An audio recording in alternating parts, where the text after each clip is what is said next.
Hey, did you see that patch job Meredith did on Bill last week?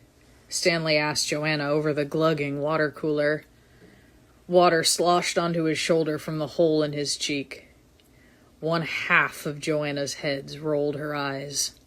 Couldn't miss it. Dude is slipping. I wouldn't be caught dead walking around with somebody else's scalp stapled to my top lip, but I guess there's not much Bill can do. I've said it once, I'll say it again. This is what happens when there's no oversight. HanCorp's is a nice place to work.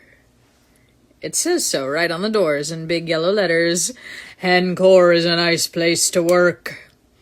It doesn't really matter whether or not it's true. It's the only company in what remains of New Dallas that provides necro-maintenance.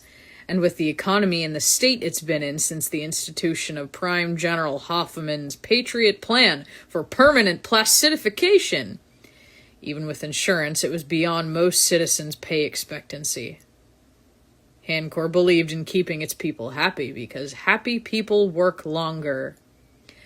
Good morning, workers. What a fine day it is to be alive, Meredith announced as he entered Prime Workspace. A fine day indeed. The workers returned together. Except one. Stanley only glared down at his water cup. Inside Meredith's office were all the tools for necromaintenance.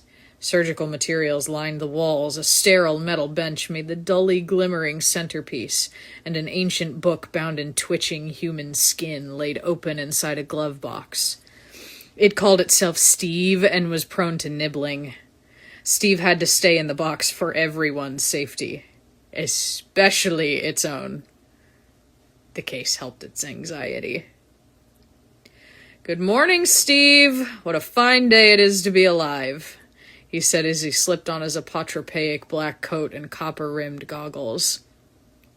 The light above my case flickered 207 times over the last 72 hours, and you expect me to be happy to be alive? That thing is a ticking time bomb! Any second now it's going to explode into a sparkly rain of fire death, and you know that's the permanent kind. Any second now, I could be wiped off the face of this cosmic port and no one would remember me except the janitor who tried to kill me with a blue disinfectant spray at 6:28 this morning.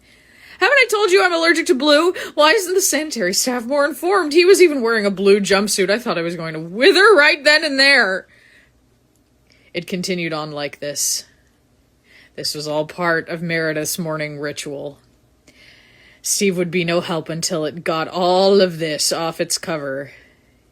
He busied himself preparing for the day's cases. When its anxiety rambling had subsided to a nervous mumble, Meredith slid his hands into the rubber gloves at the front of Steve's box and flipped it to the chapter on disparate limb reanimation.